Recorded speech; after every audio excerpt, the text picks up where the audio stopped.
Sono ancora ricoverati in gravi condizioni all'ospedale San Bortolo di Vicenza la giovane donna incinta e un bimbo di 10 anni, vittime di un incidente stradale che ha visto complessivamente coinvolte 4 moto. È accaduto poco dopo Campedello sul rettilineo della Riviera Berica verso Londra. La dinamica al vaglio della polizia locale avrebbe accertato un'uscita autonoma di strada della prima moto. Le altre 3 sarebbero state coinvolte successivamente a breve distanza. Ferite in forma minore altri 2 motociclisti di 23 e 37 anni. Una zona questa ben conosciuta dai residenti che attestano la pericolosità del rettilineo che invita ad accelerare oltre i limiti.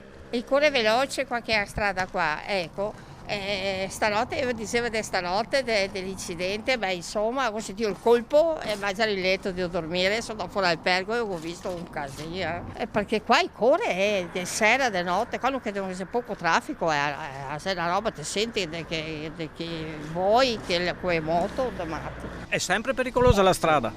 Ci sono anche segnali, ci sono le indicazioni, poi se le persone non si rendono conto succede questo. Diciamo che è una strada sulla quale non viene mai fatta una manutenzione seria, diciamo che è una strada che per la portata che ha secondo me sarebbe sicuramente allargare non si può, ma comunque da fare degli interventi sicuramente sì. Intanto volevo ricordare che hanno fatto degli allacciamenti, è stato segnalato, ha calato l'asfalto, qui vibra tutto e praticamente è anche pericoloso, vibra tutto. È stato segnalato, ma sono sempre venuti con degli asfalti a freddo e non è stato ripristinato.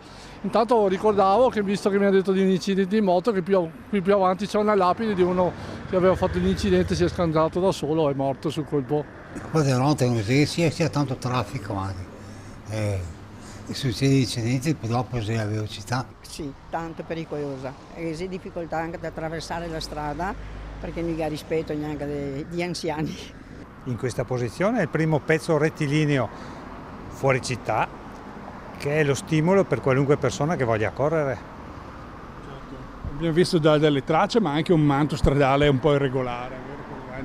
Andrebbe fatta manutenzione. Come tutte le città, è irregolare qui, ma come in tanti altri posti, insomma.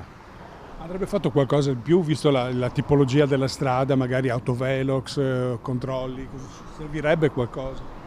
No, se si vuole rallentare si devono mettere dei dissuasori o qualche altra forma.